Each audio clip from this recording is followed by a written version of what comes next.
Moises at ang lupang pangako. Ang pulang dagat. Pagkatapos na matagal na paglalakbay mula sa Ehipto na tumagal ng 400 taon, ang mga Israelita ay malaya na sa wakas. Yehey! Yehey!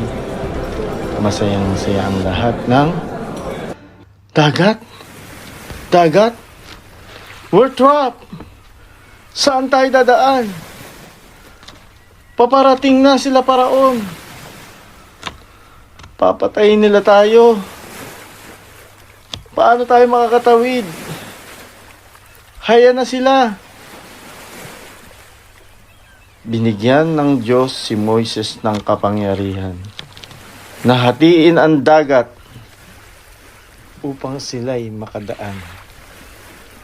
Ligtas na tayo. Ligtas na tayo. Muling tinaas ni Moises ang kanyang tungkod upang ibalik ang tubig sa pagkakahati. At si Paraon at ang kanyang mga kasama ay nagkalunod. Ligtas na tayo. Ligtas na tayo. Moises, nagugutom na kami. Wala ba tayong pagkain? Gutom na ang lahat. Nagpadala ang Diyos ng ibon para may karne, mana para magkaroon ng tinapay. Ang sarap nito Anong klase to? Ngunit hindi pa rin sila nakontento. Puro na lang ba to pagkain? Ano ang iinumin natin? Wala tayong inumin. Pinalo ni Moises ang bato at umagos ang tubig. Wow! Ang galing! Tubig! Tubig! Lapitan natin ang tubig! Ayan, magsiinom tayong lahat kahit maligo pa tayo. Wow! Daming tubig! Nagpatuloy pa rin sa paglalakbay ang mga kasamahan ni Moises. Ngunit sa patuloy nilang paglalakad, marami pa rin ang umaangal. Ang init, nagugutom na kami. Wala na ba ang katapusan tong lakaran na to? Masakit na pa ako. Gutom na ako. Wala na bang ibang pagkain? Malayo pa ba tayo, Moises? Masyado silang maangal.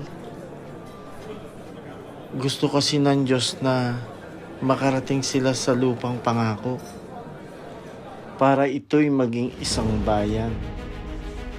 Ito'y tatawaging Israel, bayan ng mga banal, at ang Diyos ang kanilang hari. Ngunit kahit nasa Israel na sila'y gumagawa pa rin ng mga kasalanan. At ito'y di ibig ng Diyos. Kaya inutusan muli ng Diyos si Moises na umakyat sa bundok ng Sinai upang ibigay ang kanyang mga utos.